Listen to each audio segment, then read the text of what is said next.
Olá, gente querida, gente amiga. Aqui, no canal Paz e Bem. Este é o programa Paz e Bem número 2454.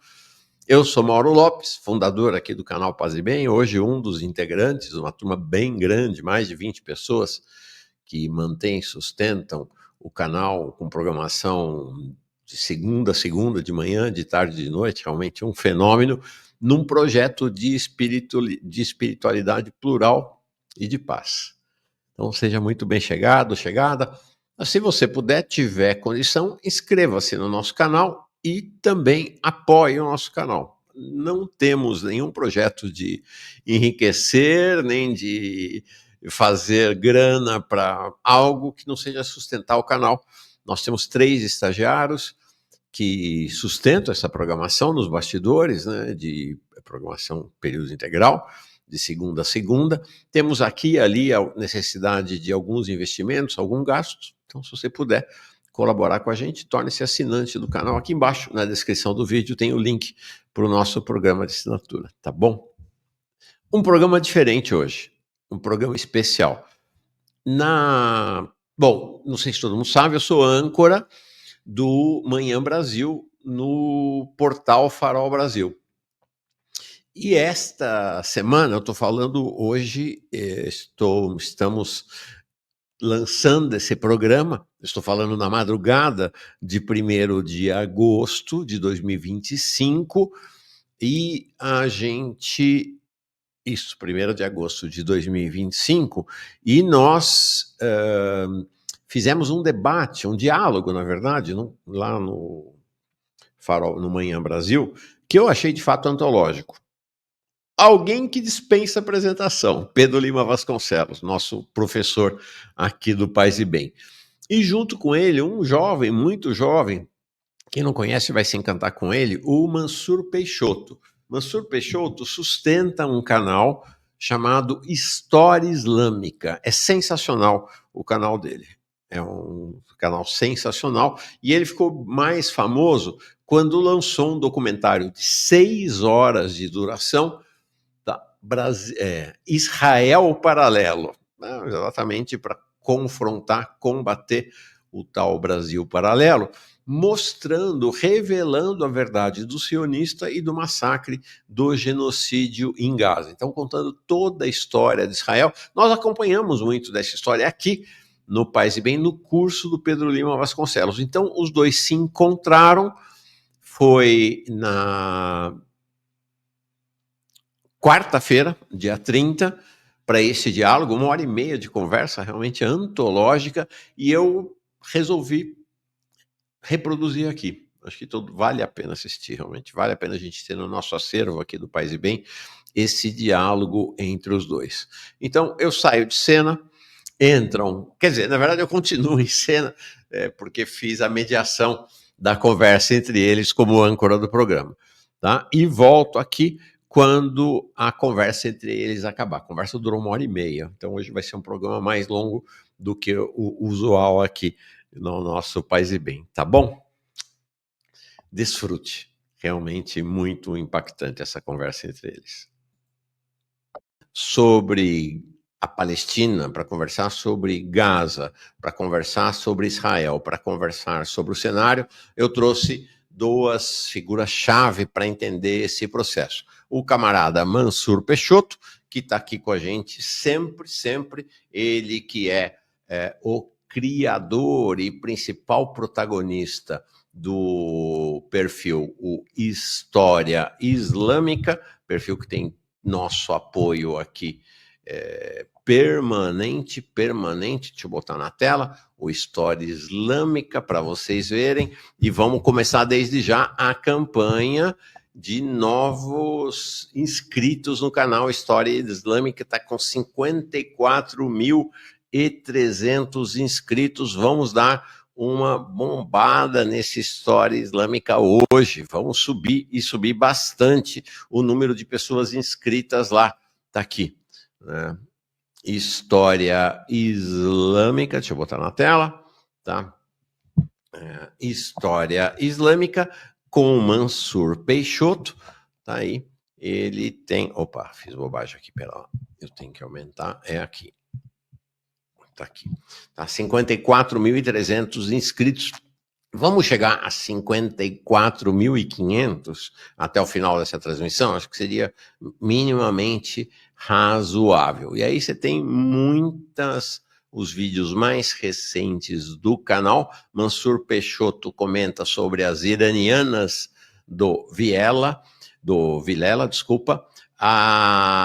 O anterior tinha sido a mentira de que o imperador Adriano criou a Palestina, e ao vivo, o mais recente, Irã humilha Israel e Síria pega fogo. É a transmissão ao vivo mais recente, feita há 11 dias. Então, não deixe de se inscrever no História Islâmica. Aqui, ó, já me inscrevi, bem legal, vamos nos inscrevendo lá.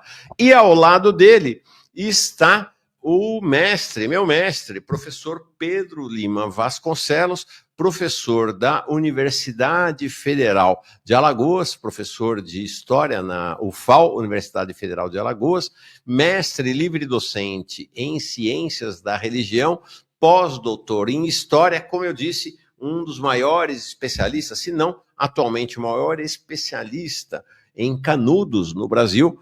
Somos parceiros no canal Paz e Bem, um canal de espiritualidade que eu mantenho, um monte de gente que fundei lá em 2018, depois da eleição do Bolsonaro. Fizemos um curso que marcou época sobre canudos lá, juntos, e agora, recentemente, um curso sobre a Palestina.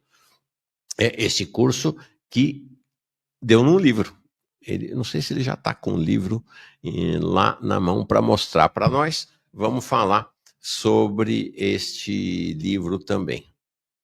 Mansur, bem-vindo de novo, homem. Que bom que você está aqui. Muito obrigado, Mauro. Muito obrigado a todos vocês que estão assistindo. Eu queria começar o programa com uma anedota, né, sobre Mauro Lopes e o programa do Mauro Lopes. Eu estava caminhando esse final de semana aqui por São Paulo, na Liberdade, com um amigo meu, né, o Dr. Jihad Samur, que é presidente da Associação Nacional de Juristas Islâmicos, ANAJ, né, que atua aí principalmente na questão da liberdade religiosa no Brasil, para a comunidade muçulmana e outras comunidades minoritárias.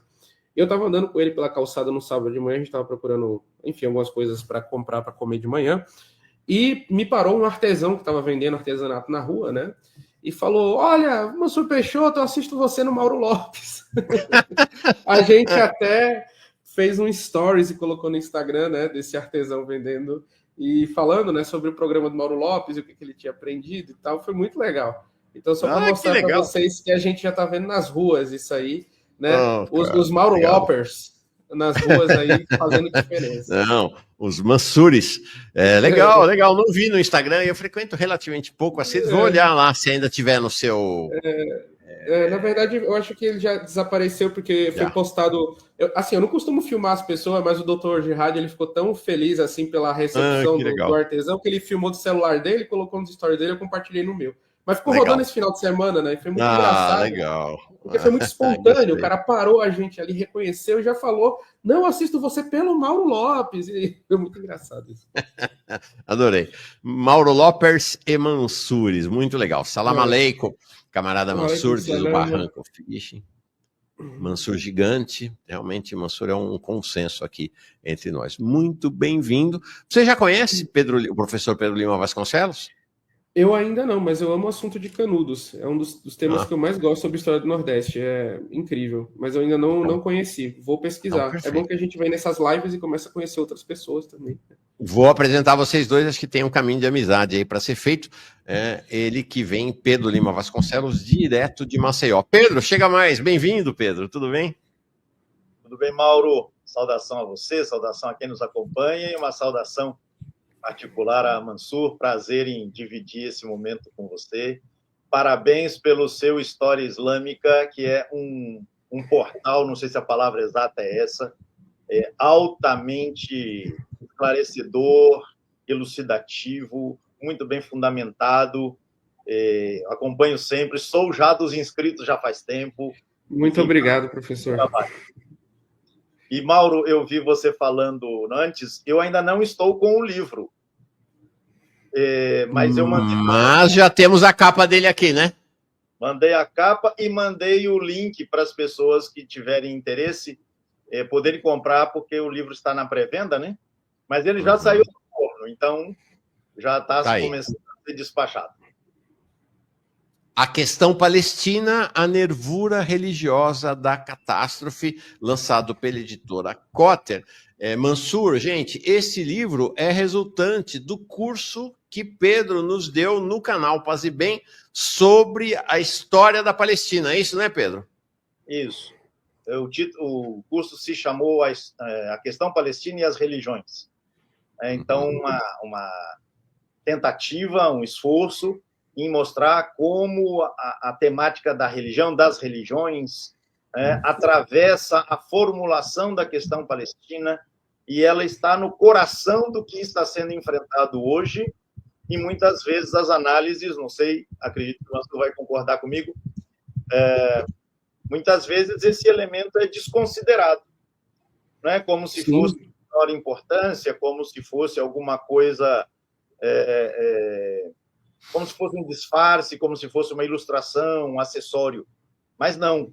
Né? A própria manifestação da resistência palestina no dia 7 de outubro, né? Intitulada Tempestade, Dilúvio de Al-Aqsa, já indica a centralidade que este veio ocupa na formulação da questão palestina. Esse foi o sentido do... Por que esse título indica essa centralidade? Tempestade de Al-Aqsa. Por quê, Pedro? Al-Aqsa é o nome da mesquita, né, que se encontra na chamada Esplanada das Mesquitas, Haram al-Sharif, o nobre santuário, no coração de Al-Quds, a cidade sagrada, o nome árabe, né, da cidade que é mais conhecida entre nós por Jerusalém. Né? E desde o início do movimento sionista, da implantação das comunidades de migrantes, judeus e judias, na Palestina, já no final do século XIX, começo do XX, o alvo era, né, esta região no coração pulsante da cidade de Al-Quds, Jerusalém. Não é à toa que, em 1929, uma série de manifestações ostensivas dos grupos sionistas exigindo, né, uma alteração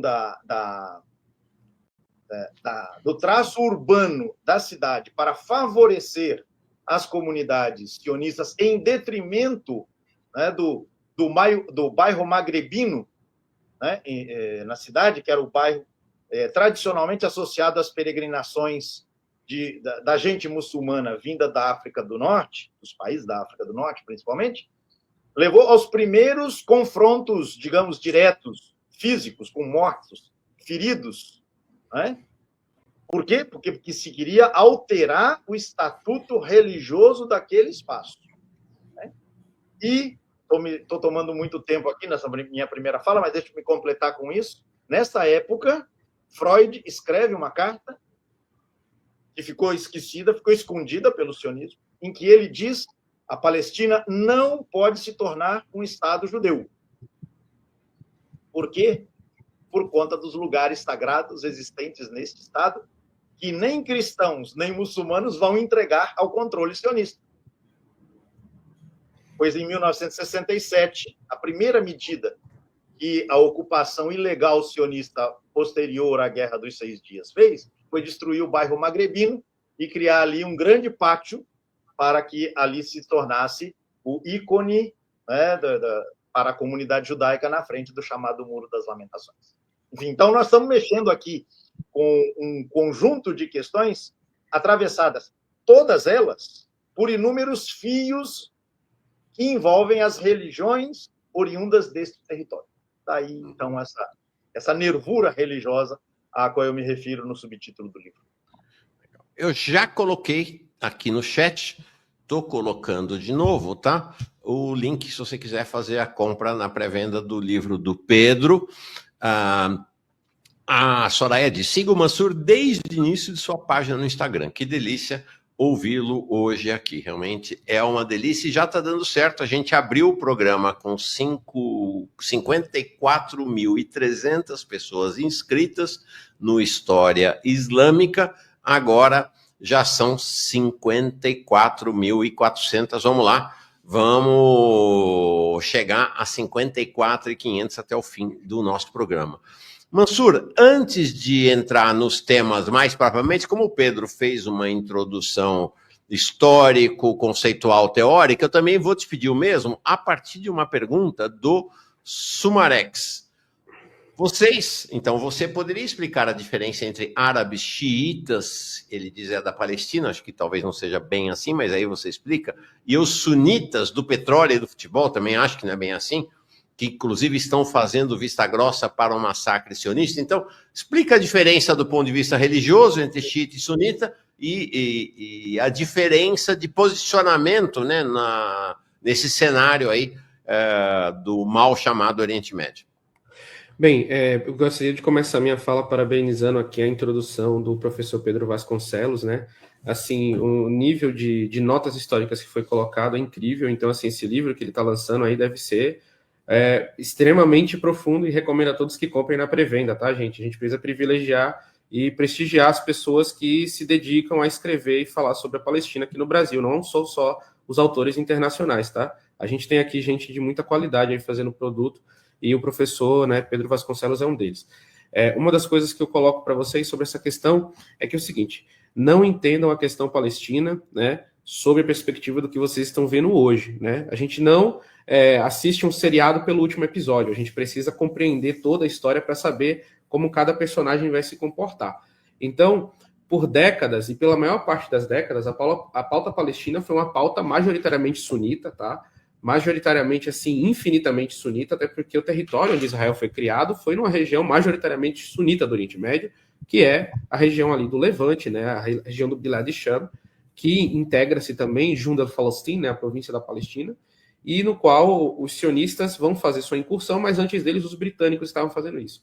Então a primeira linha de defesa que você vai ter da Palestina é o Império Otomano, que era majoritariamente sunita, e depois os grupos nacionalistas árabes nas décadas anteriores, pela maior parte da história desse conflito, que são sunitas, né?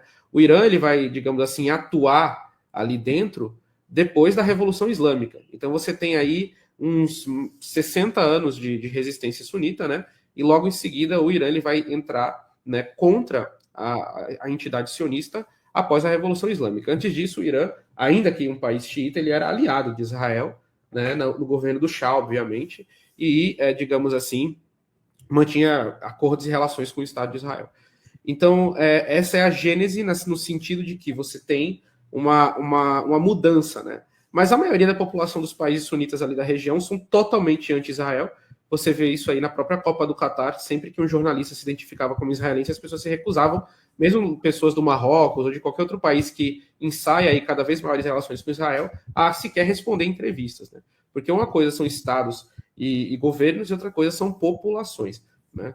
Então, assim, a gênese do que a gente tem na divisão entre sunitas e xiitas, se quiser assistir depois, tem um vídeo bem, né, detalhado no meu canal explicando como ela existe, ela existe primariamente, tá? Não continua sendo somente por essa questão, mas ela existe primariamente por uma questão política, né?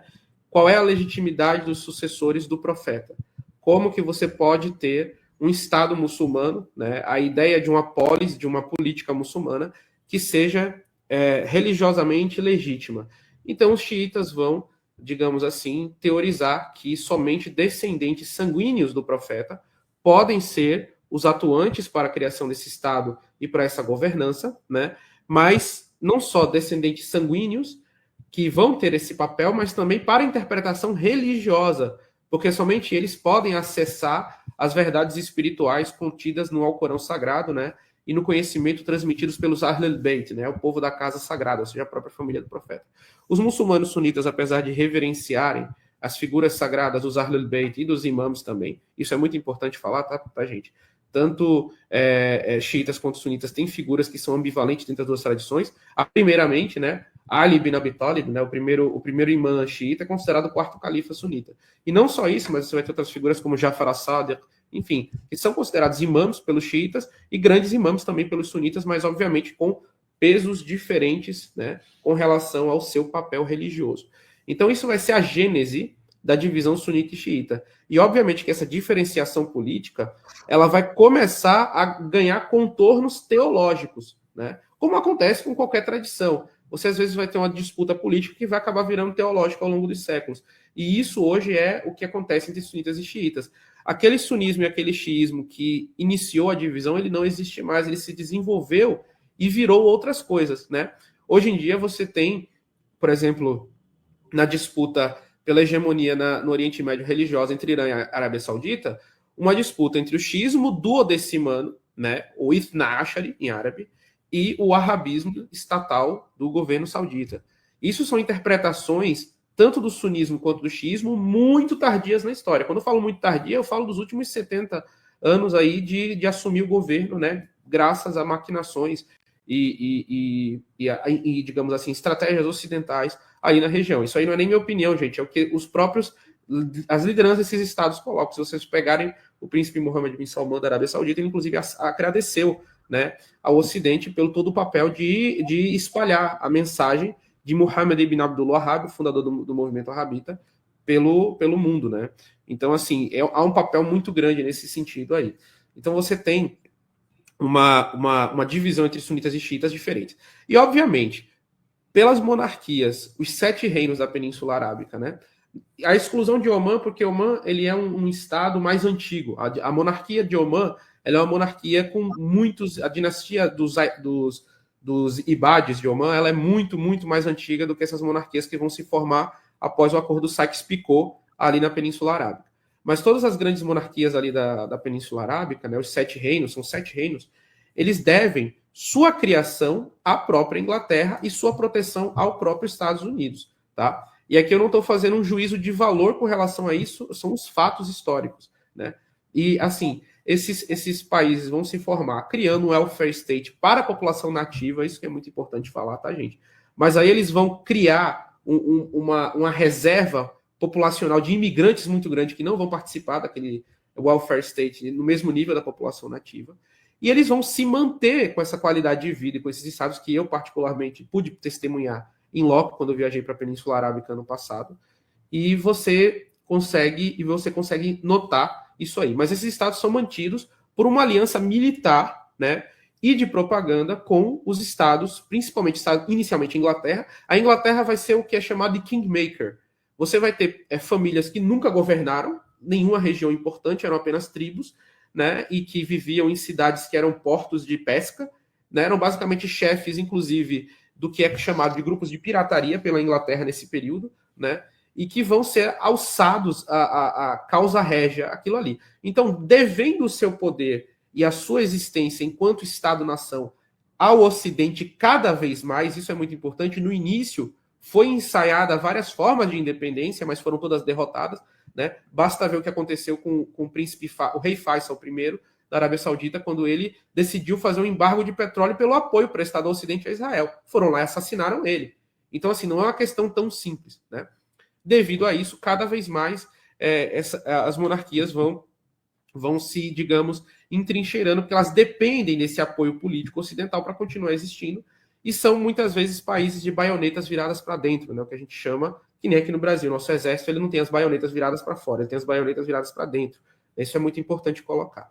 Então, a população desses países continua fortemente assim, militante da Palestina, só que nessa nova fase do genocídio, torna-se crime algumas expressões, inclusive até de preces públicas pela Palestina, por ordens que vêm de cima.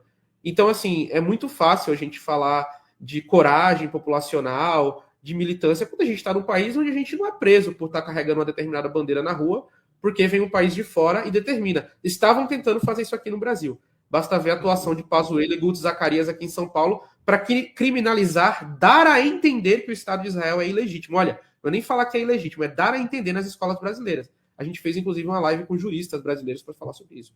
Então, assim, essa divisão entre sunitas e xiitas com relação à questão palestina é uma divisão que ela existe, mas ela é uma divisão, como eu falo, do ocasionalismo histórico.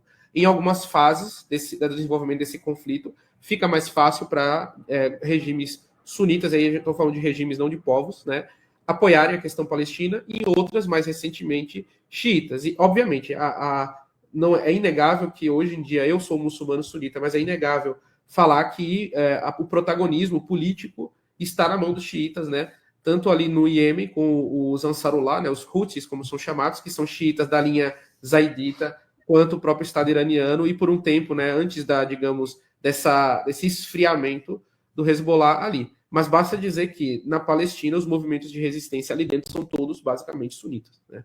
Então é muito interessante que as pessoas entendam como é que funcionam essas dinâmicas, né? Mas, mais uma vez, o que o professor Pedro coloca é muito importante, é entender o conflito, entender as questões por uma lente também religiosa para poder compreender todo, né, os desdobramentos. É isso aí. A Kátia L. Lima diz, aulão. Hoje temos um aulão sobre Palestina, sobre o mundo árabe e o mundo israelense também. Pedro, você quer meter sua colher nessa conversa do Mansur ou posso virar a página, mudar de assunto? Podemos avançar. Eu acho que a exposição do Mansur foi bastante abrangente e talvez uma notinha, salientando, na verdade, algo que Mansur disse, né? Como essa divisão entre sunismo e xiismo vai se desdobrando, né, em inúmeras direções, inclusive escolas interpretativas do Corão, né? Mansur pode dizer isso muito melhor do que eu. Né?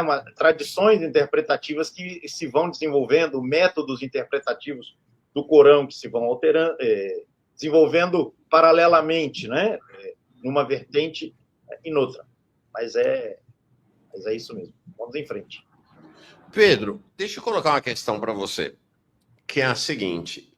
Explica para nós, de maneira didática, nesse espírito de aulão que você abriu e o Mansur continuou, por que é que o sionismo é diferente do judaísmo e por que deve-se qualificar o sionismo como uma ideologia racista, supremacista, de supremacia racial? Explica para nós.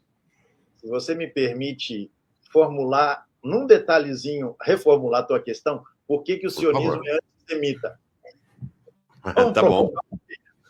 Por que o sionismo é antissemita? Enfim, o sionismo deve ser visto como uma ideologia supremacista, racista, colonialista e outros istas, mas todos no mesmo tom. Né? É bom a gente lembrar, Mauro, quem nos acompanha, que a palavra sionismo ela não vem do nada, ela vem do nome de uma colina na cidade de Al-Quds, Jerusalém, a qual estava associada à construção de um templo, que na Bíblia é apresentado como o Templo de Salomão. Então, o Monte Sião.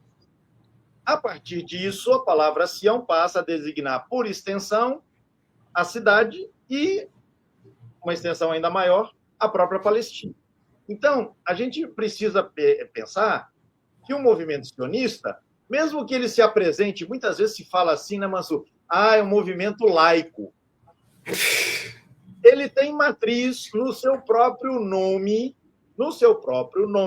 ele tem uma referência que vem dos textos sagrados judeus, do judaísmo, absorvidos na Bíblia cristã. Então, olhar para as raízes é sempre muito bom e é necessário. Agora, o sionismo se caracterizou por essa tradução, um autor chama de territorialização no campo da Palestina de referências da tradição judaica. Mas uma coisa é judaísmo, outra coisa é sionismo. Durante séculos, em várias vertentes das tradições judaicas, se desenvolveu o ideal do judeu no exílio, o judeu errante, a judia, que realizam sua trajetória no mundo em obediência aos ditames divinos no mundo. E a tradução territorializada de ideais judeus, representada pelo sionismo, sofreu oposição de setores da comunidade judaica espalhados no mundo, Europa, América do Norte principalmente, desde o começo, ou seja, desde o final do século XIX.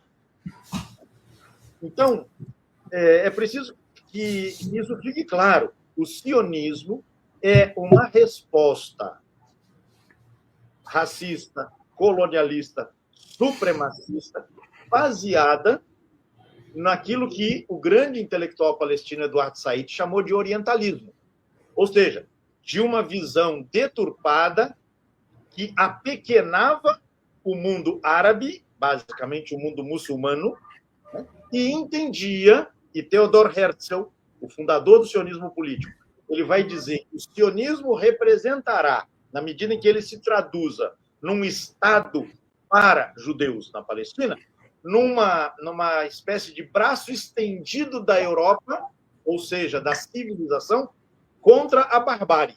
Ele diz isso de maneira praticamente textual, né? A criação de um Estado judeu na Palestina representa o avanço, a extensão do braço civilizado sobre o mundo bárbaro, basicamente um mundo muçulmano.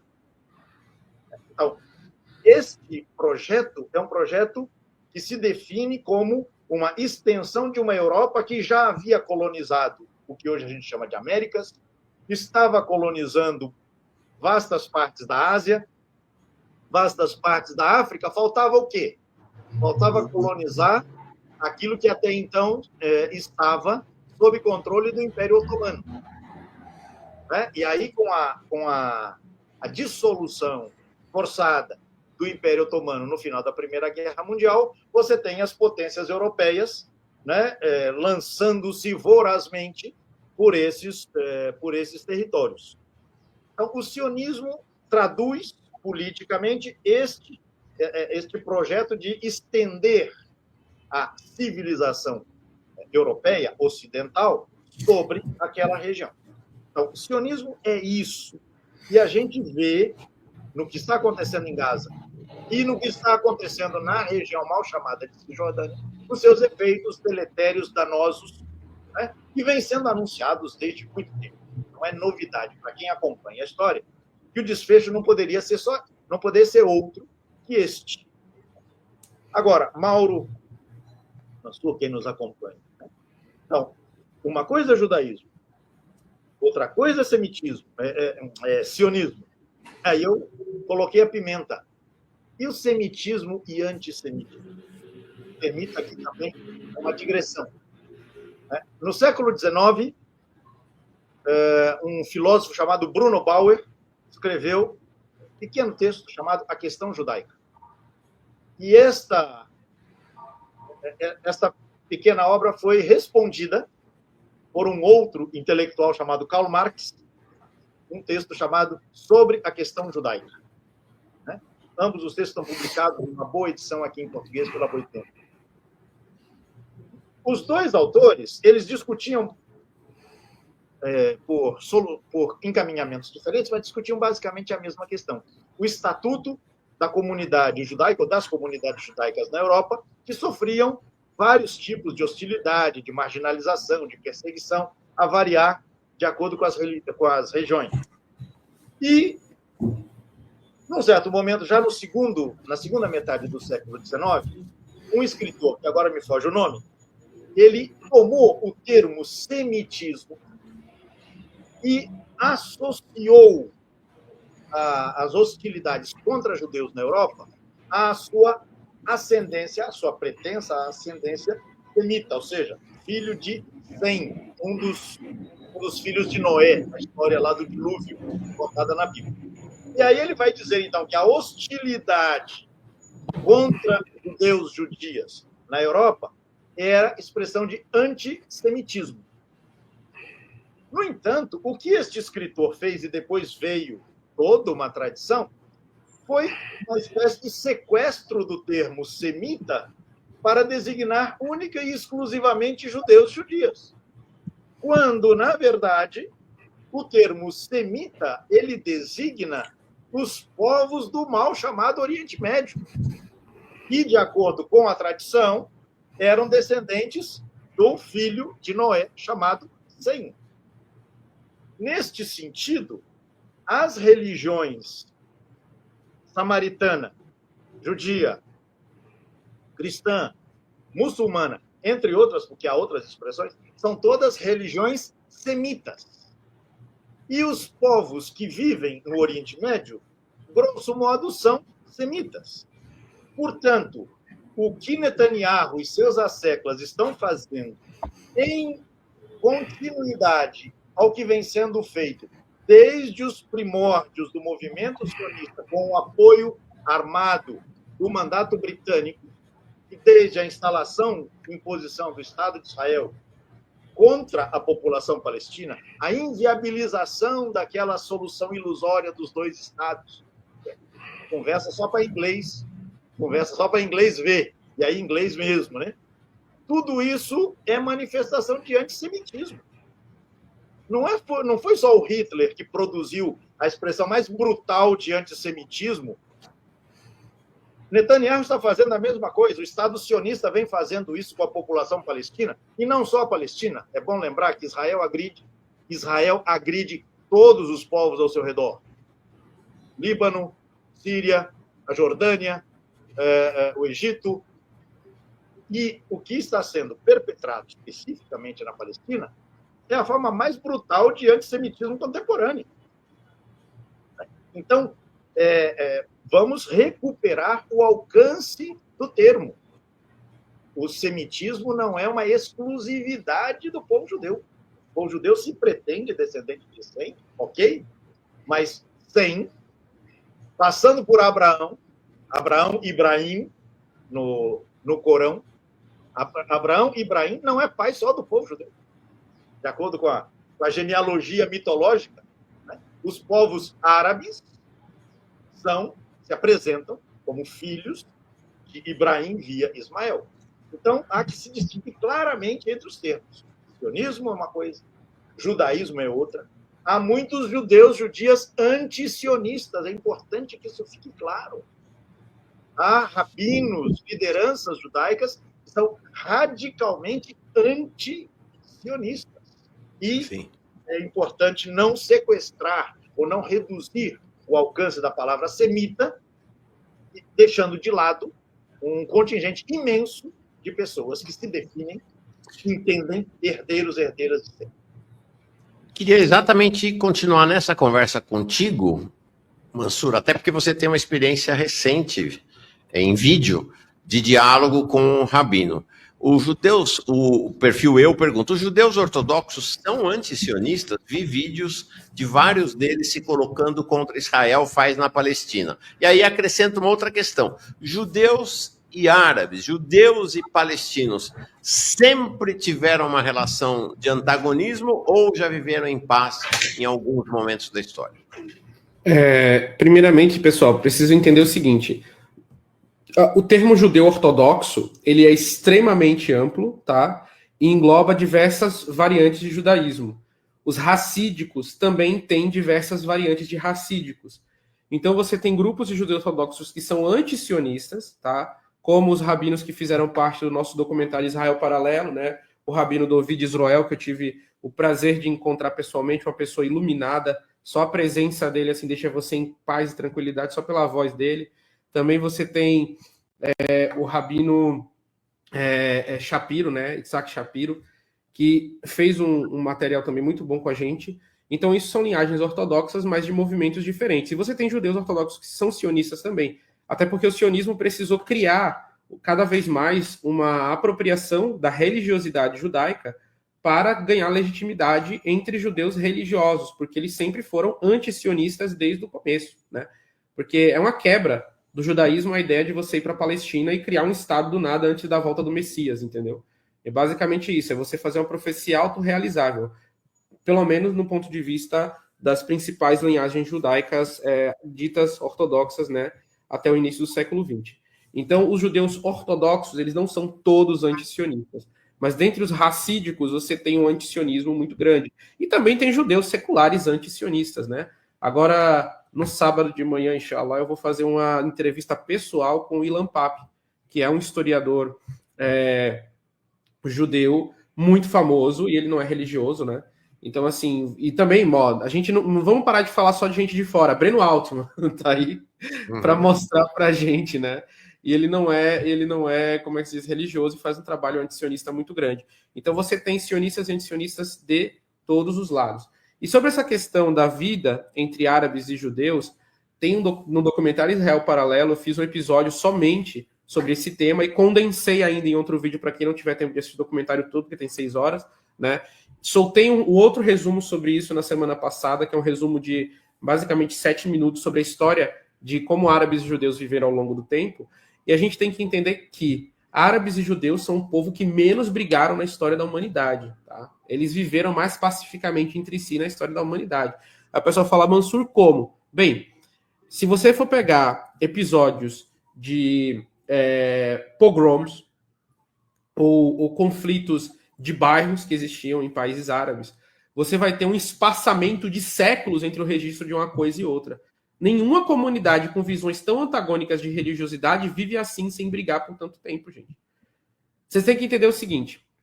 Quando o Islã vai surgir, haviam tribos na Península Arábica que eram tribos, digamos, o que a gente chama de pagãos. A verdade, esse termo é incorreto, mas só para vocês entenderem, eram parte de uma religião xamanística, politeísta árabe, que adoravam o panteão dos deuses, né? Ruba, o Alat, a Uzza e outras divindades que existiam ali dentro da Península Arábica. Haviam árabes cristãos e haviam árabes judeus, né, das tribos de Qurayza, Banu Qaynuqa, que viviam ali no oásis de Medina. Quando os muçulmanos vão começar a ser perseguidos, eles vão ser acolhidos numa cidade que é majoritariamente árabe politeísta e árabe judaica. Você vai ter guerras tribais entre 3 tribos judaicas e os muçulmanos, mas o status de que os muçulmanos tinham que proteger os judeus quando os judeus não estivessem em estado de guerra, ou seja, quando não estivessem em batalhas campais, ele nunca vai mudar. Por isso que você tem tantos rabinos que foram importantes. Congelou a minha? Congelou? Tá bem? Então tá bom, então eu vou continuar. Você tem muitos rabinos que foram fundamentais para a formação do Islã inicial, como Muhayrek, que foi martirizado na Batalha de Uhud, né, defendendo o lado muçulmano, como Abdullah ibn Salam, que vai ser um dos grandes, né, mestres compiladores do Alcorão, que era de origem judaica e vai se converter ao Islã. Então você tem vários indivíduos de origem judaica que vão ser fundamentais para a formação do Islã inicial. A própria esposa do profeta, uma delas era de origem judaica, né? E quando ela sofria preconceito ali, naquele contexto de guerra por ter origem judaica, o profeta condenava as pessoas que falavam mal das origens judaicas dela. Então, os judeus e muçulmanos vão ter esse início conflituoso e de cooperação ao mesmo tempo. Quando a gente sai desse tempo, que são basicamente uma década, tá, gente? Eu vou falar de uma história de 1000 anos, mas a gente tem uma década, né? Judeus e muçulmanos vão fazer parte do mesmo território, e quando os muçulmanos vão conquistar a Palestina no século VII, depois do ano de 1630, qual o estado global da judaidade naquela época? Você tinha uma pequena comunidade de judeus vivendo na Pérsia Sassânida. Na região da Palestina e do Oriente Médio como um todo, quem é que governava ali era o Império Bizantino, né, de Heráclito, e os judeus eles eram proibidos de estarem ali. Eles eram proibidos, inclusive, de entrar e viver em Jerusalém, que era a cidade sagrada judaica. Por quê? Porque na fase anterior da guerra bizantino-sassânida, os judeus tinham ficado lá dos persas porque os bizantinos estavam perseguindo eles. Então, como o historiador judeu David Weisstein coloca, quando os muçulmanos vão fazer sua expansão histórica, a judaidade estava praticamente extinta. Por quê? Na área do Império Bizantino ela era criminalizada. Se a gente vai para Sefarad, na área governada pelos visigodos, era pior ainda, era mais criminalizado ainda, porque o Concílio de Toledo tinha basicamente proibido você ser judeu e existia enquanto judeu em todo o território da Península Ibérica, que era governado pelos visigodos. E na Alemanha, na região ali mais do que a gente chama, né, de Ashkenazi, você vai ter alguns bolsões de comunidades judaicas, mas assim, se você não tem nenhuma mudança no padrão político, aquelas pessoas iam ser extintas também, como foram, tá? Como foram. No período das Cruzadas, você tem vários massacres de judeus ali na Renânia, vários massacres de judeus, né, que vão ser sucessivos. Então, dentro desse contexto, quando os muçulmanos vão chegar, eles vão não só criar um ambiente onde os judeus vão poder praticar sua religião, mas eles vão promover a imigração judaica para o território da Palestina. Não é uma imigração forçada, mas um convite político para que judeus voltem a integrar a população da Palestina. Então, os judeus vão de oficialmente extintos, óbvio que existiam judeus se escondendo por ali, vivendo ali de alguma forma, né, para legítimos. E quando esse califado ele vai chegar na Península Ibérica, ele vai fazer a mesma coisa. Então, a judaidade vai de uma extinção e uma clandestinidade para uma prosperidade ao ponto de, no Califado de Córdoba, o primeiro-ministro era judeu. No Emirado de Granada, na Taifa de Granada, o primeiro-ministro era judeu. Na Taifa de Saragossa, o primeiro-ministro era judeu. Você tem noção, assim, que é num estado medieval, muçulmano, onde a legitimidade do Estado é a prática pia, ou seja, piedosa da própria religião, o primeiro-ministro do Estado ser judeu? Isso não é uma questão de liberdade religiosa no conceito pós-iluminista. Isso é uma coisa, digamos assim, extremamente corajosa de você fazer numa sociedade onde você pega uma pessoa que abertamente rejeita a religião, que é o status de ser daquilo ali, e você coloca como primeiro-ministro. Vamos trazer para um contexto secular brasileiro. Vivemos num Estado democrático de direito republicano. Se eu pego alguém de uma corrente política absolutamente díspare daquele status, uma pessoa que defende a abolição total daquele Estado e coloco ele como primeiro-ministro, ele pode abertamente falar isso enquanto age como primeiro-ministro de um Estado que funciona com outra perspectiva. Você tem noção do que é isso? Esse era o nível de que muçulmanos e judeus estavam dispostos a tolerar-se na Idade Média. Não acreditem no que eu estou dizendo. Vão estudar a história das relações muçulmanas judaicas. Esse extremo poder que era dado aos judeus dentro da sociedade muçulmana, ele chegava a tal ponto de ruptura. Então, por exemplo, no século XI, na Taifa de Granada, né, que era um dos reinos muçulmanos da Península Ibérica, Samuel ibn Agrila, que era o primeiro-ministro judeu do reino de Granada, ele vai estabelecer tal poder que vai se tornar uma dinastia. Então ele vai passar, mesmo governando muçulmanos, ele vai passar o poder dele para o filho dele. E aí o filho dele fala, olha, por que a gente não abole logo esse Estado muçulmano e cria um reino governado por judeus aqui na Península Ibérica? Então ele convida Ibn Sumadir, que é o rei da taifa muçulmana de Almeria, para invadir Granada e instauraram no poder como absoluto e, né, abolir a dinastia zirida.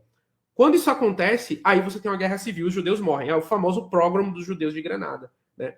Então, assim, você tem noção do que é você viver entre duas comunidades religiosas, que a única forma de ruptura que elas vão ter é quando os extremos de poder chegavam a tal nível que os interesses políticos se conflitavam e aí fazia guerra? Tá, e depois disso eles viveram guerreando e se matando? Não. Eles voltaram ao estado normal de coisas. Então, é isso que vai acontecer na história judaica e muçulmana ao longo de todo o período histórico. E onde os muçulmanos conquistavam, eles traziam os judeus expulsos. E de onde os judeus eram expulsos, quem é que recebiam eles? Os muçulmanos. Eu podia citar aqui 20 ocasiões na história onde isso aconteceu, mas só uma última. Todo mundo aqui conhece o Silvio Santos, certo? Aqui no Brasil, famoso apresentador. Qual é o nome do Silvio Santos? Senhor Abravanel. Por quê? O nome dele é Senhor Abravanel, né? Em ladino, que é a língua dos judeus sefarditas, e também no espanhol, a palavra senhor, né? Senhor é senhor, na verdade, era utilizada para figuras de grande status. Ele é descendente do grande rabino Abravanel Sênior, ou seja, Senhor Abravanel. Em 1492, Abravanel Sênior, ele era o tesoureiro de Castela, né? O reino da rainha Isabel I de Castela. Quando Isabel vai conquistar o último reino muçulmano da Península Ibérica, que é o Emirado de Granada, eu estava falando da Taifa de Granada, mas esse é o Emirado de Granada, o último sultão, o Muhammad XII, ele vai assinar um acordo de que os judeus deveriam manter o seu status de continuidade religiosa ali em Granada, certo? Você vai ter uma assinatura desse acordo. Mas, obviamente, quando os muçulmanos vão embora, Isabel vai e revoga e faz o famoso ato de expulsão de Granada. Abraão Sênior, que era o tataravô do Silvio Santos, ele vai tentar criar um acordo com a rainha Isabel para a permanência dos judeus, mas ela fala que não. o judeu que permanecer aqui vai ter que ser batizado e virar católico, e se quiser recusar vai ser morto. Então o que vai acontecer? Quem é que vai mandar uma frota para resgatar os judeus após séculos de convivência muçulmana e judaica na Península Ibérica, na Espanha e Portugal? Os muçulmanos, Sultão Bayazid II, filho de Mehmed II, conquistador. Então ele vai mandar uma frota de resgate para os judeus, e a dinastia otomana, tanto na figura de Mehmed, quanto na figura de Bayazid, quanto na figura de Selim, como na figura de Suleimão o Magnífico, eles vão continuar enviando frotas e frotas de navios para resgatar judeus em toda a Europa, fazer boicote econômico às cidades onde tinha os famosos líbelos de sangue, né, contra judeus, e criar colônias judaicas na Palestina. Famosa judia portuguesa Grácia Mendes Nassi, né, que foi uma financista que ajudou muitos judeus a fugirem da Inquisição, ela que vai criar as colônias de Tiberíades do governo do sultão Sulaimã. Então é basicamente isso, gente. Falar que judeus e árabes, ou judeus e muçulmanos, viveram brigando e são povos que não sabem conviver, desculpa, mas sabe quem povos que viveram brigando e não sabem conviver? Ingleses e franceses, né? É muito difícil encontrar uma ocasião na história que ingleses e franceses não estivessem se matando. Então é isso, judeus e árabes vivem em concórdia na maior parte da história. Fala, Pedro. Queria me permitir aqui, Mansur, um último exemplo. Você falou de um exemplo, assim, vou colocar mais um. O sionismo é responsável por uma ruptura fundamental no coração de Al-Quds, Jerusalém, Palestina, entre judeus, judias que já viviam ali durante todo o tempo do Império Otomano e a população palestina em geral. Porque, justamente, como o Mansur muito bem disse, no período moderno, né, o espaço de maior liberdade para as comunidades judaicas era justamente nos territórios dominados pelo Império Otomano.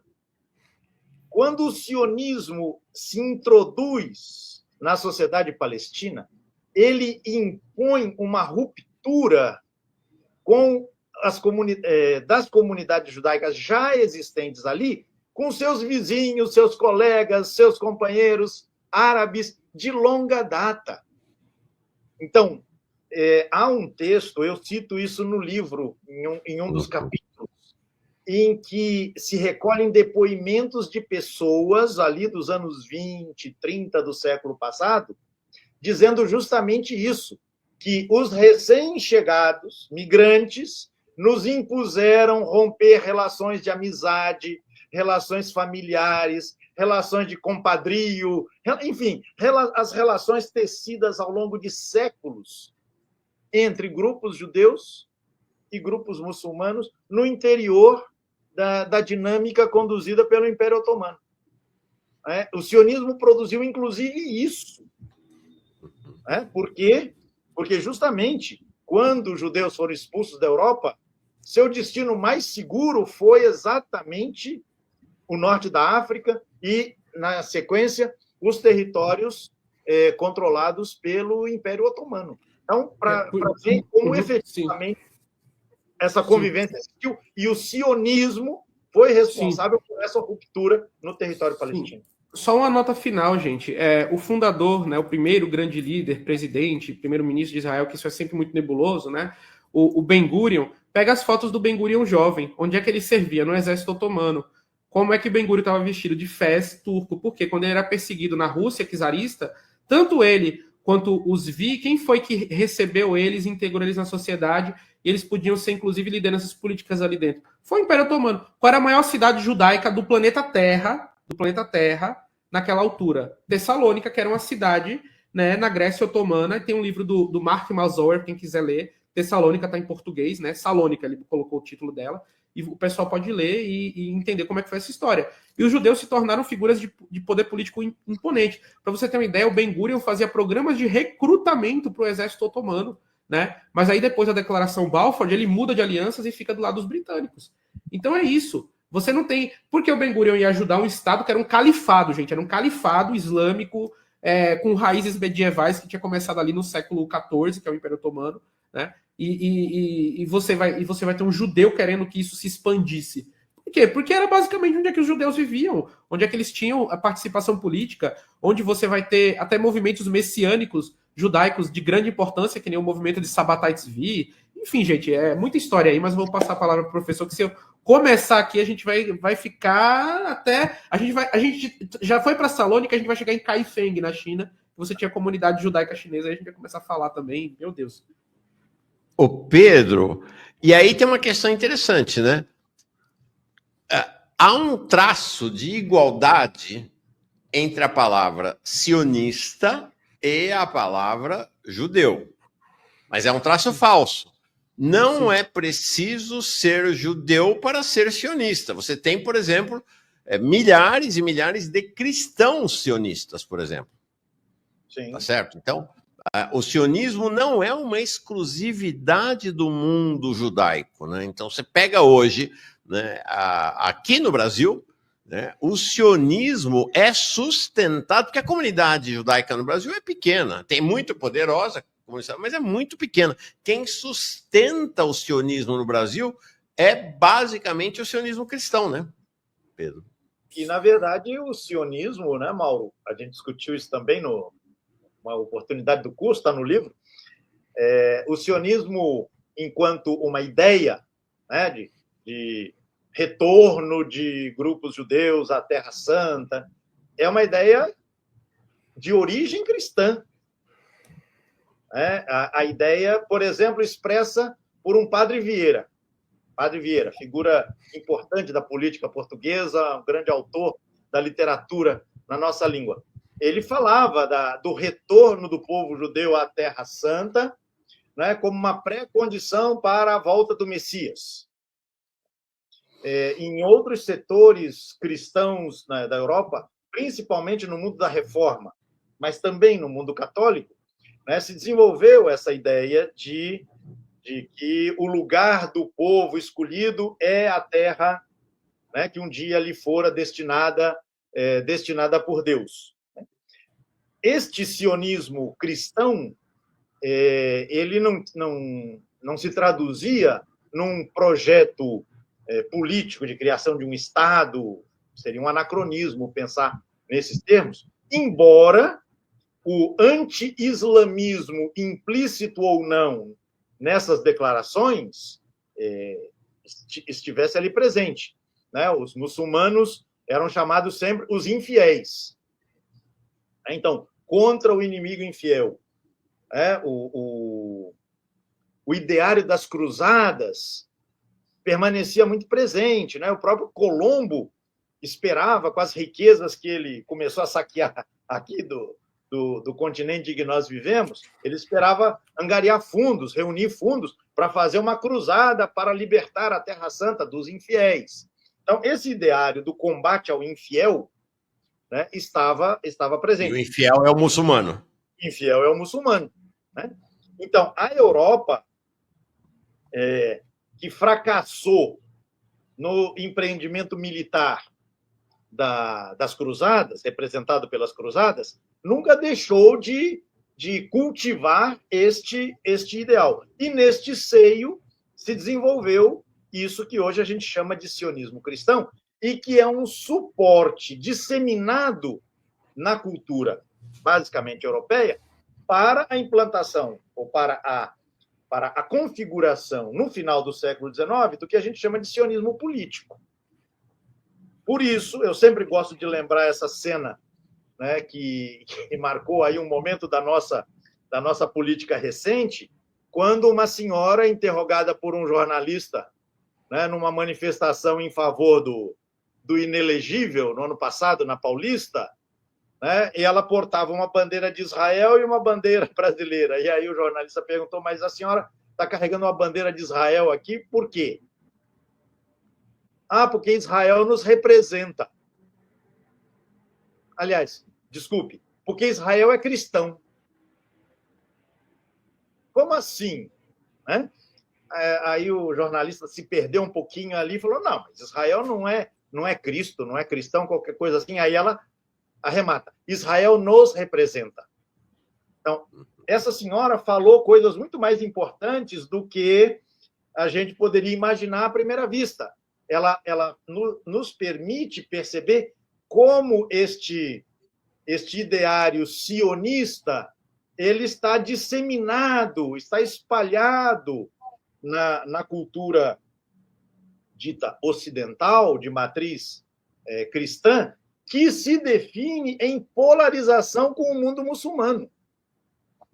Não sei se Mansur vai concordar comigo, mas a definição do Ocidente enquanto tal tem na hostilidade ao árabe muçulmano um elemento fundamental. Então, esta polarização, Israel nos representa. Então, não é só o poder econômico da pequena comunidade judaica, mas é também este sionismo disseminado, este ideário disseminado que converge, de alguma maneira, para o apoio ao projeto político sionista, que agora assume, para todos os olhos, a sua faceta mais brutal, né, mais cruel. Sim. Mansur, ia te falar exatamente isso. O muçulmano é o inimigo a ser abatido pelo Ocidente. Tem um livro que vocês podem ler que configura isso. Não é sobre esse tema, mas que conta um pouco dessa história, que é a história do medo no Ocidente. Tem um capítulo só sobre turcos e muçulmanos, né? E ele conta como a própria formação do Ocidente, enquanto ideia de Ocidente, porque assim, eu acho muito engraçado que a galera fala, a civilização ocidental começa na Grécia, vai para Roma, mas espera aí, pessoal, assim, se você pegar um romano ou um grego e falar que ele tinha alguma coisa em comum com um gaulês, ou com um juto das Ilhas Britânicas, ele ia ficar totalmente injuriado com você. Ele não se imaginava fazendo parte de uma civilização chamada Ocidente, tá? Isso aí, digamos assim, uma adoção que você vai ter de um construto histórico europeu contínuo para a criação dessa ideia, né? Mas o Ocidente, ele se forma em antagonismo ao mundo islâmico. Eu estou lendo, inclusive, um livro, fazendo muitas notas sobre ele, do Noel Malcolm, chamado Inimigos Úteis, né? Useful Enemies, que ele conta como foi que a formação do Ocidente se deu com esse antagonismo com o mundo islâmico, e não só para se ser ocidental, acreditava-se o quê? Que a pessoa precisa ser cristão, né? Europeu da Europa Ocidental, tá? Os europeus ali da Rússia e da Europa Central, eles eram considerados basicamente como europeus honorários, né, digamos assim, que podiam ter o seu status revogado a todo momento pela sua orientalidade bárbara, sempre assim era colocado. E a própria ideia da formação do Ocidente, ela vem com isso. E o sionismo vai beber dessa fonte para a sua própria propaganda e status de ser. Muitas pessoas falam que o sionismo são os judeus controlando o Ocidente, mas, na verdade, nenhuma relação de controle ela parte de um pressuposto que não seja simbiótico. Então, o judeu vai absorver esse ideário, o judeu europeu, e ele vai plasmar no Oriente Médio e vai se aproveitar dessa terra, dessa ideia que já existia antes, para a criação do Estado de Israel, que é a ideia do choque de civilizações, do Ocidente enquanto antagonista ao Islã, e todas essas coisas, e vai criar até uma ideia que é absurda, que é a ideia da civilização judaico-cristã ocidental. Como é que existe uma civilização judaico-cristã do continente religioso que mais perseguiu os judeus na história do judaísmo?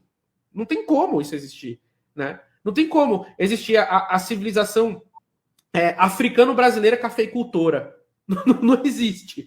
Você não diz que os africanos faziam parte de uma civilização junto com seus opressores, né? Você tinha ali uma situação de subalterno, de digamos assim, de humilhado e exterminado. É totalmente diferente, né? Então, assim, o que a gente tem na expressão, né, de Adolf Hitler no nazismo no final, né, do período da Segunda Guerra Mundial, os campos de concentração e todas aquelas coisas, aquilo ali começa com Martinho Lutero, escrevendo Os Judeus e Suas Mentiras, né? E vai anteriormente para vários autores que eram cristãos naquela época e que escreviam obras de trabalho extremamente antissemitas, né, contra os judeus. Mas aquilo ali vai começar quando o Islã se transforma numa ameaça política à hegemonia que era exercida pelo Império Romano. E bizantino, gente, é só um nome renascentista para romano, tá? Para o próprio Império Romano baseado em Constantinopla. Então começa-se a escrever a ideia primeiro de europense no século VIII, isso que é muito importante colocar, e depois isso vai sendo colocado numa ideia de cristandade estendida, né? De um corpo físico para a ideia metafórica e espiritual do corpo de Cristo, no qual a presença de infiéis dentro deles era como uma doença. Então era preciso fazer expurgos do corpo físico de Cristo a todos os momentos. E é por isso que aonde a cristandade ocidental se expandia, por boa parte de sua história, você tinha um prazo de validade para as minorias religiosas que viviam ali, depois elas tinham que se converter ou ser exterminadas, né? Então é basicamente assim que acontece. Então, assim, a ideia, e esse autor Noel Malcolm, quem quiser, ele escreveu vários livros a esse respeito, tá? E não só ele, tem outros autores sobre esse tema, sobre como o Ocidente se forma nesse antagonismo. Então, o que nós somos? Até o próprio racismo antinegro, o pessoal fala que começa na maldição de Cã, mas vai se plasmar nessa ideia da construção do Ocidente. O que nós somos? Nós somos cristãos, nossa pele é branca e nós vivemos aqui nesse lugar que é mais frio. Onde é que os muçulmanos vivem? Nas áreas mais quentes, eles têm a pele mais escura, eles seguem o Islã. Então, tudo isso é importante para a própria visão de mundo que vai começar. Tem um livro muito bom chamado Racismos, em português, que ele fala como a visão do Mouro, como antagonista, vai criar a própria visão do europeu ocidental em contraponto àquilo ali, né? Ele não se forma pelo que ele é, entendeu? Ele se forma com base no que ele não é. Então tem, assim, um jogo dos 7 erros que os pensadores medievais vão fazer para se apresentar dessa forma. Então, o sionismo vai beber dessa fonte e vai judaizá-la. Porque ela não faz sentido na lógica do judaísmo, que é uma comunidade diaspórica espalhada por todos os países do mundo. O que é que um judeu de Kaifeng tem, ou um judeu Falachá tem, de apoiador da civilização ocidental contra o Islã? Se até esses próprios desenvolvimentos de civilização ocidental, ele não fez parte. Ele não estava inserido naquele contexto geográfico, muito menos naqueles desenvolvimentos políticos. Entendeu? Então, assim, Israel vai beber daquilo ali, vai adaptar aquilo ali e vai criar o que eu chamo de nova cruzada, né? E essa nova cruzada, a cruzada do sionismo, ela tem os mesmos pressupostos da cruzada medieval. E Israel está seguindo o mesmo caminho de fim e destruição que os cruzados medievais da Idade Média tinham. E sabe o que é interessante? Quando os cruzados iam para o Oriente Médio para fundar o Reino Latino de Jerusalém, do que é que eles se chamavam? Israel. Eles nem falavam que estavam indo fazer cruzadas, porque essa palavra cruzada é um termo retroativo aplicado nesse período, que a história vai ser segmentada. Mas as peregrinações armadas para a Terra Santa, para criar os estados latinos ou estados cruzados, vão ser termos colocados posteriormente para uma realidade. Os cristãos se viam como a Israel bíblica, legítima, para restabelecer o reino de Deus, onde Deus havia caminhado, segundo o cristianismo, que era a Terra Santa. Então, o primeiro sionismo de retorno messiânico, apocalíptico e milenarista é cristão antes de ser judaico. E os judeus vão só adaptar isso aí, né? Então é por isso que as pessoas precisam entender. O pessoal fala muito, tem um mito antissemita do controle judaico, de tudo, que os judeus são basicamente criaturas sobrenaturais, mas eles também vão ser influenciados por ideias que vêm de fora da comunidade judaica a todo momento, né? O judaísmo, ele vai também se construir em oposição teológica ao Islã e ao cristianismo, mas também bebendo dessas duas fontes para criar a sua própria tradição nova dentro do judaísmo rabínico, né?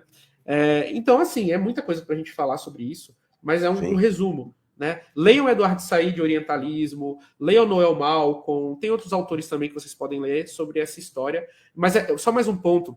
Eu estava lendo um livro, depois eu vou pegar aqui o título dele quando eu terminar minha fala para vocês lerem também, que ele fala o seguinte: você tinha um problema muito grande na Idade Média com relação ao iconoclasmo, né, das imagens, porque a Bíblia condena a veneração de imagens o tempo inteiro, né? Mas na cristandade medieval era o que mais se produzia. Então, assim, como que o Ocidente e os cruzados difamavam os muçulmanos? Falavam que os muçulmanos adoravam ídolos de ouro e pintavam os muçulmanos, os manuscritos, rezando para ídolos. Uma coisa que no Islã é assim, é pecado até você ter uma parede, uma foto na parede quando você vai rezar no ambiente, quanto mais um ídolo.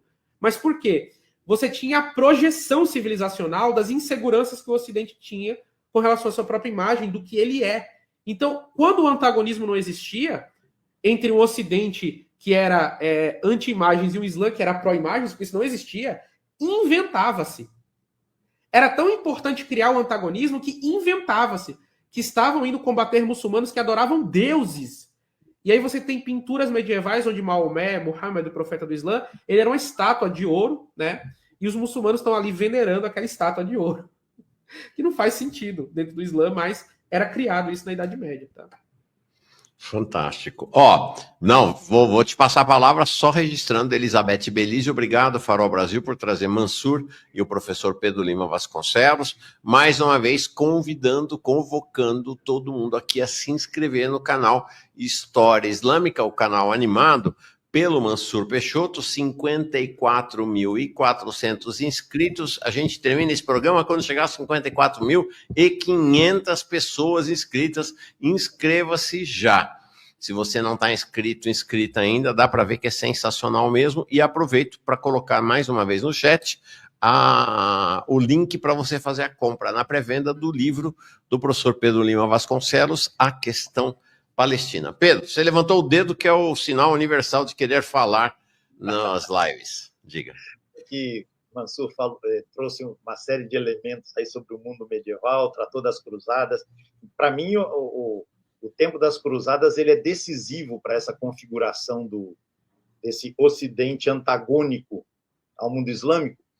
É quando se dá efetivamente a ruptura, quando a ruptura se consolida.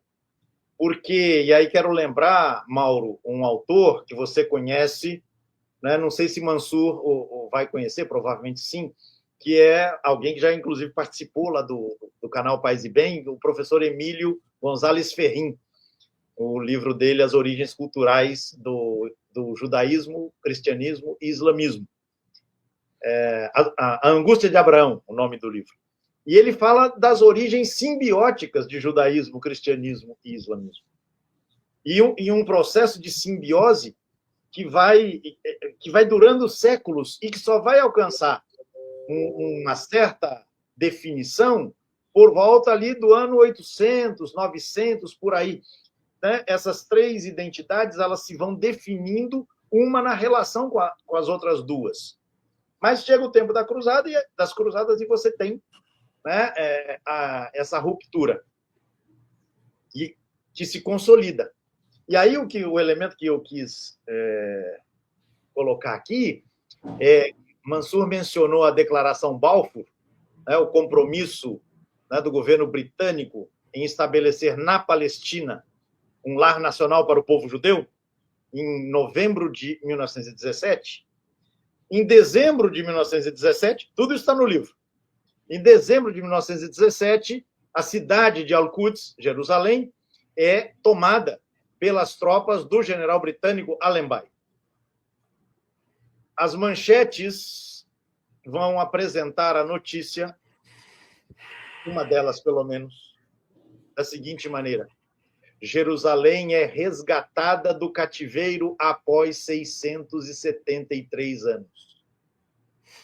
Você faz a conta, 1917 menos 673 dá 1244, que foi o último ano em que você teve um domínio cristão sobre a cidade. Então, desde lá até 1917, Jerusalém está sob cativeiro, está na condição de cativa, de aprisionada, de refém. Veja a linguagem, né? Isso atravessou os séculos. Quem colocou essa manchete no jornal não tirou isso da cartola, não foi uma inspiração assim caída de um lance fabuloso da intuição. É alguma coisa que veio sendo alimentada ao longo dos séculos. Não à toa, este mesmo general Allenby, ele será representado em revistas britânicas, já no início de 1918, com as vestes do cruzado Ricardo Coração de Leão. E a legenda da representação, da figura, é o último cruzado. Para a gente ver como, né, esses elementos da longa duração são absolutamente fundamentais para que nós entendamos, né, que os processos eles não se alimentam só do que está acontecendo, mas o que está acontecendo se alimenta de tanto e tanto e tanto e tanto que veio sendo vivido. Né?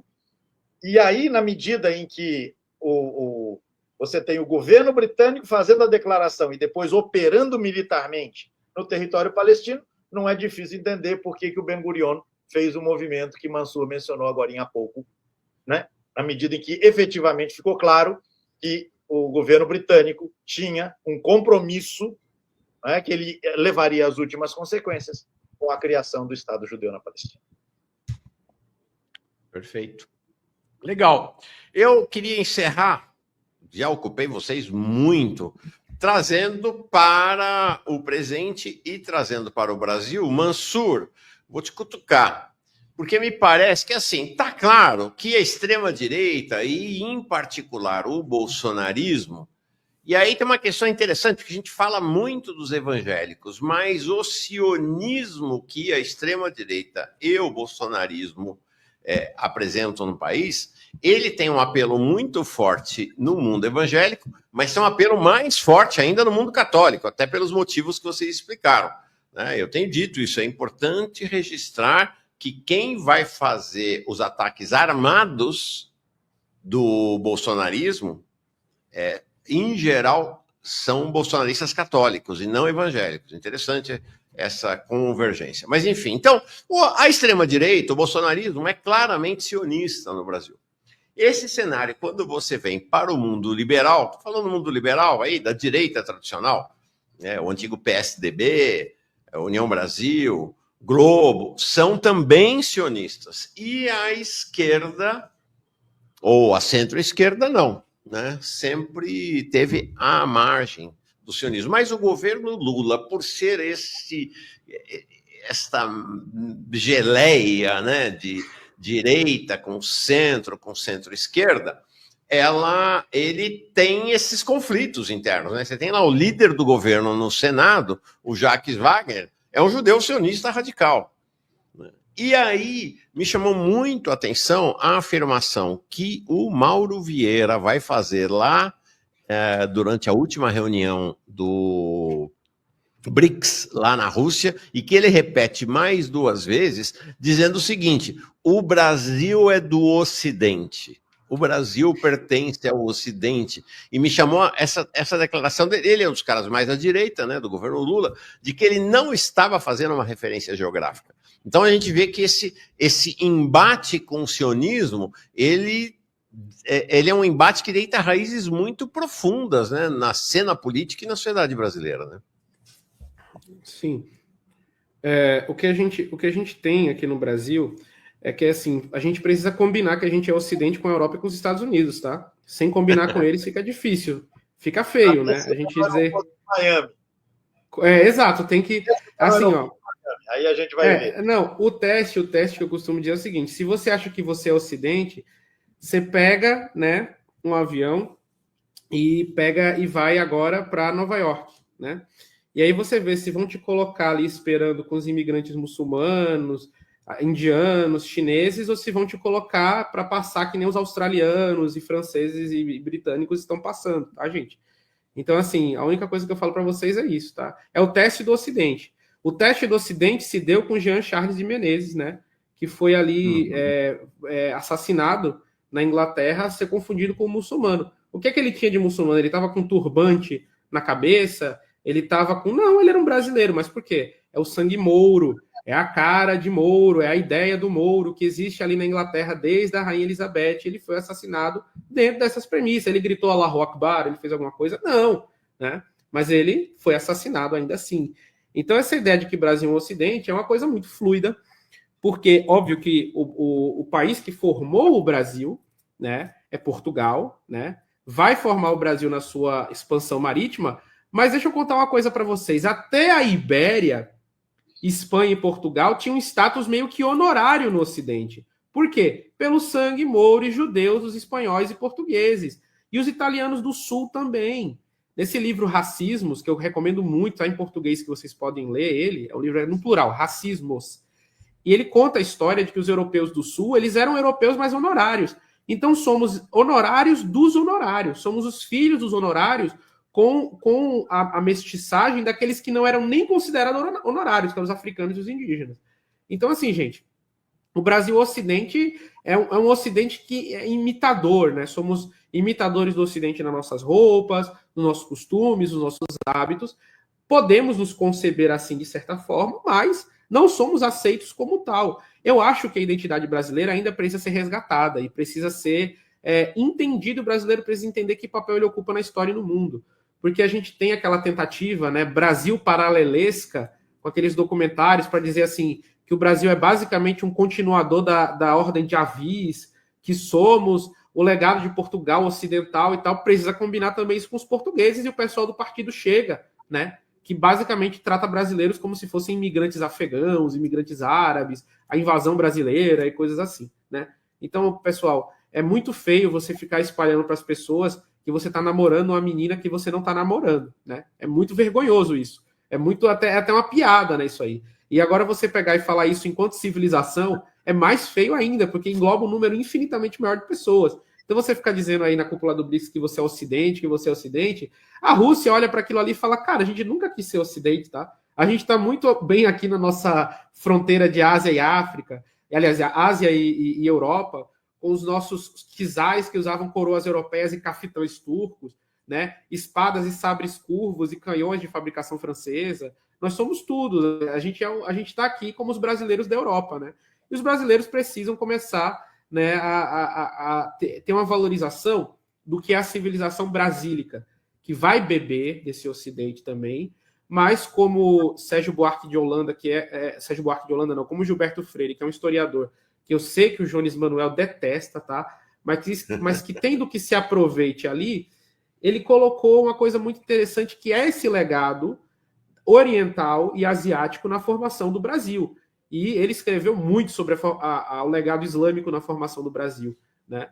Então é isso que as pessoas precisam entender, o que é esse Brasil. Mas a extrema-direita brasileira, ela não é uma extrema-direita altiva, ela é uma extrema-direita sabuja. E aqui eu não estou fazendo um insulto, é uma constatação dos fatos. Porque quando você tem uma ameaça à identidade nacional e ao Brasil enquanto país, como é que ela se comporta? Ela é altiva? Ela levanta a cabeça? Não, ela levanta a barriga para cima, como um cão em posição de submissão. Você já foi numa loja que vende galeto de manhã? Aí tem lá aqueles cachorros ali na porta, esperando que você jogue um pedaço da galinha. Você estica o pé para eles viram a barriga para cima para você fazer carinho. Isso é uma posição de submissão no mundo canino. Então o Brasil, da direita, se comporta basicamente dessa forma. Mas não é uma exclusividade nossa. Se você vê todas as direitas expatriadas, todas as direitas das elites transnacionais de todos os países que representam uma ameaça ou um jogo de interesse americano, se comportam da mesma forma. A direita iraniana, por exemplo, se comporta dessa forma. Eles são pró-Estados Unidos, são anti a religiosidade nacional, a cultura nacional, a tudo que é nacional. E, assim, você teve o debate recentemente do Mehdi Hassan lá, e o iraniano de direita que estava debatendo com ele, o iraniano estava vestido que nem o personagem daquele joguinho Monopoly. Porque ele queria ser tanto ocidental que ele estava até de chapéu coco, estava ali vestido como se fosse Santos Dumont, né? Mas isso aí é um modelo que se exporta para vários países terceiro-mundistas para criar, digamos assim, cisões naquela sociedade. Mas os pressupostos são o mesmo. É submissão aos Estados Unidos. Nós somos Ocidente. Isso aí até no Oriente Médio. Você acredita que a direita iraniana também se concebe como Ocidente? O que é um absurdo. Mas a direita iraniana se concebe como Ocidente. Não somos orientais, somos arianos, né? Então, eles se concebem assim. Tanto é que eu fiz um react ontem de muçulmanas, né? Muçulmanas não, de iranianas anti o governo do Irã atual, e elas falavam que assim, a Estátua da Liberdade tinha que aparecer no meio da bandeira do Irã. Entendeu? É basicamente isso. É o que? É um símbolo do zoroastrismo, é um símbolo persa, é o símbolo do Império Sassânida, é o busto de Ciro, o Grande. Não.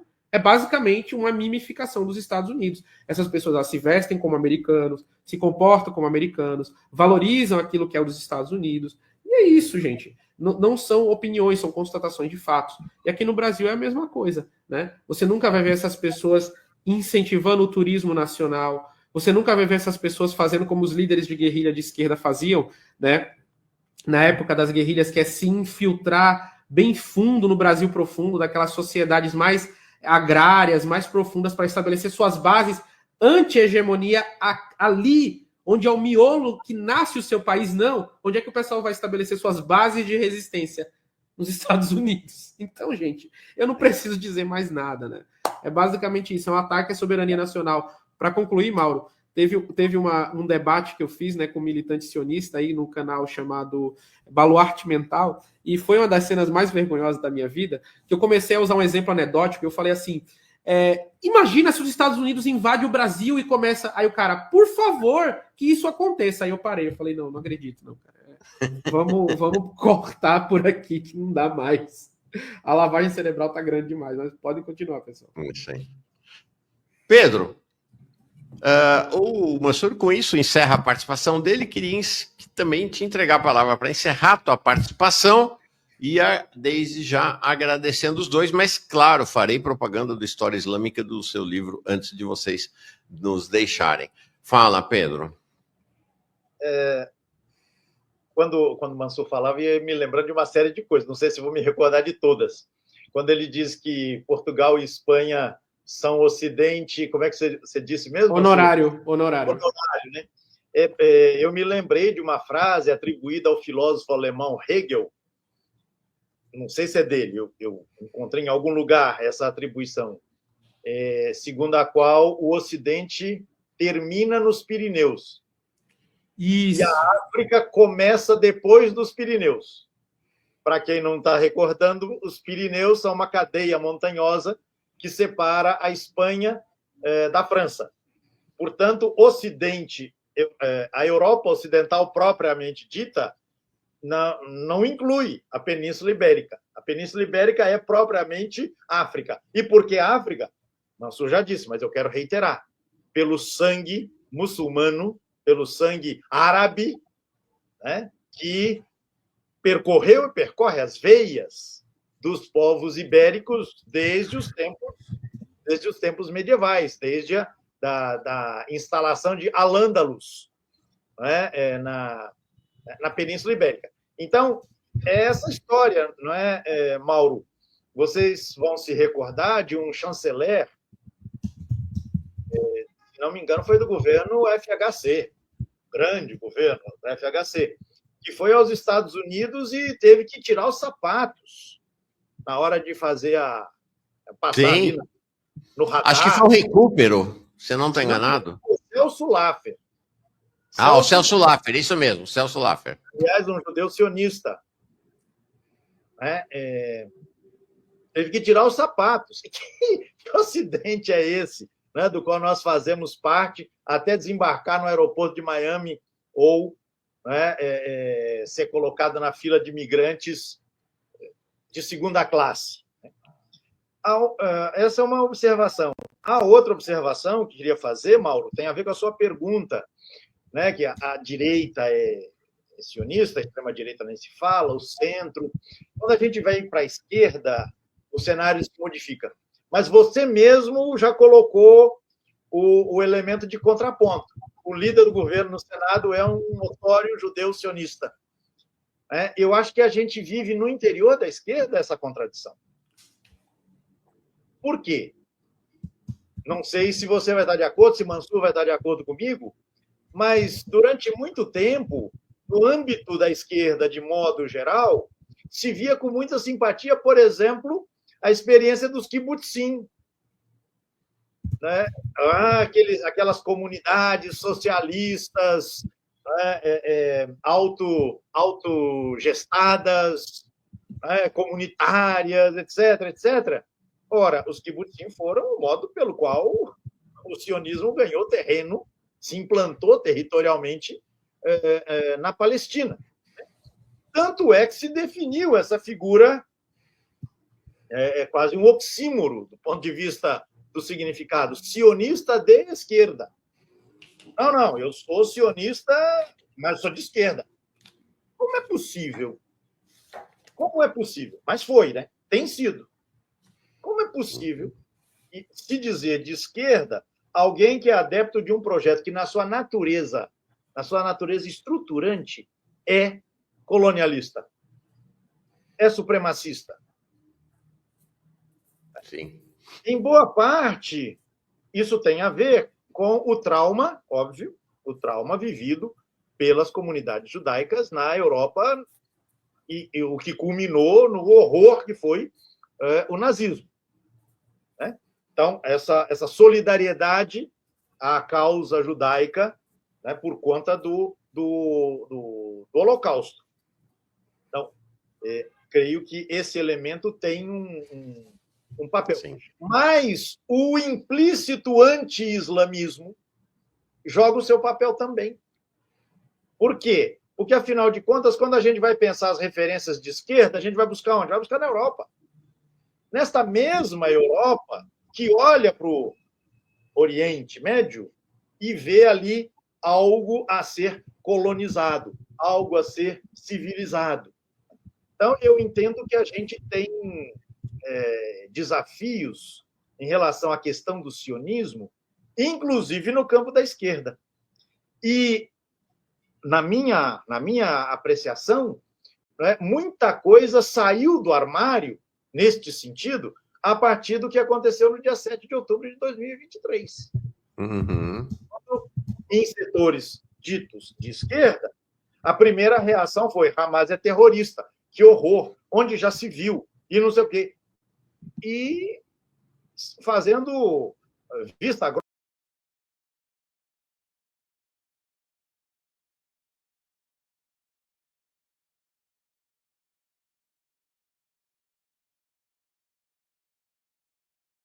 grossa, ou ignorando completamente o histórico que conduziu ao 7 de outubro.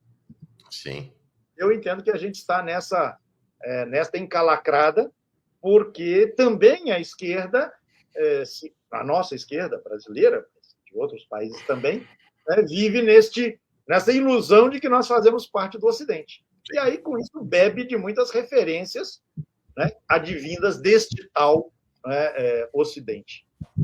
Interessante, é isso aí. Não, sinal dessa contradição é o fato de que esses pretensos sionistas de esquerda, né, como você disse, uma contradição em termos, são frequentes em mais de um canal autodenominado progressista, né, que acolhe esses sionistas. Né? Porque sionista é sionista, de esquerda, de direita, tanto faz, é sionista, e esses canais ainda hoje acolhem esses chamados sionistas de esquerda. Uma palavrinha ainda, Mauro, se você me permite.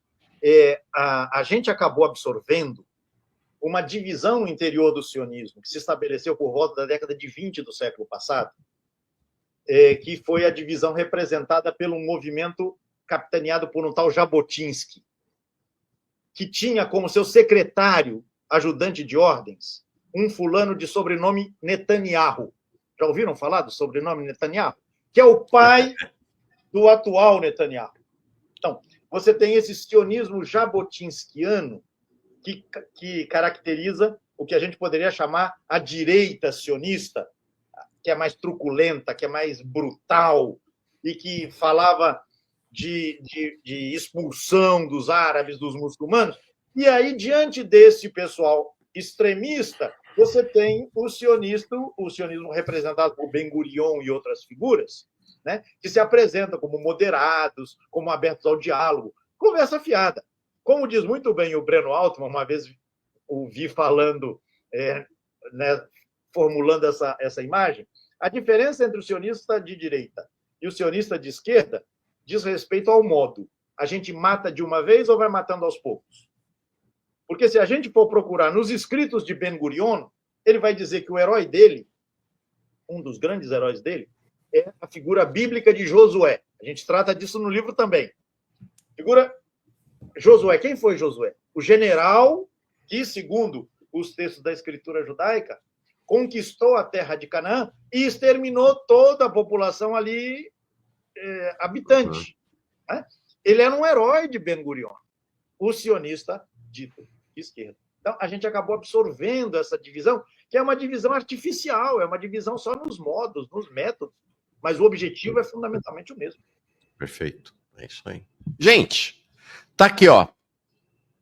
Adquira o livro A Questão Palestina, a Nervura Religiosa da Catástrofe. Está em pré-venda já na Cotter Editorial, botando o link aqui, que é fruto desse curso que fizemos. Na verdade, o professor Pedro ministrou no canal Paz e Bem. Primeiro. Segundo, assista a programação, bom, e assista o canal Paz e Bem. Assista também a programação do História Islâmica, do nosso Mansur Peixoto, e com vídeos sempre muito instigantes. E o História Islâmica é a cara do Mansur, aprofundado, né, instigante, sempre chacoalhando com a gente. Não deixe de assistir e se inscrever. Agradeço demais a presença de vocês, uma conversa longa aqui começamos 8h45, quase 2 horas, né? Mais de 1h30 de conversa com vocês dois. Mansur, super obrigado. Pedro, também super obrigado. Vocês serão chamados muitas vezes aqui. Muito Valeu. Obrigado, Mauro. Tchau, tchau.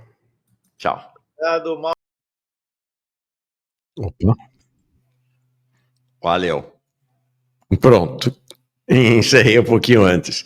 Tá aí, fantástico, né? Fantástico. É isso aí, 1h30 de diálogo entre os dois, diálogo muito aprofundado, muitas questões, muitas indagações, e eles se complementaram de uma maneira sensacional, né? Pedro e Mansur, Mansur e Pedro. Foi realmente muito, muito legal. Então, espero fazer outros encontros como esses. Até penso em trazê-los exclusivamente aqui no Paz e Bem, para uma conversa também. Acho que seria bem interessante. Os dois já estão dialogando, já estão conversando, pensando em fazer coisas em comum. O Mansur já me disse que quer chamar o Pedro para ir lá no canal, no História Islâmica.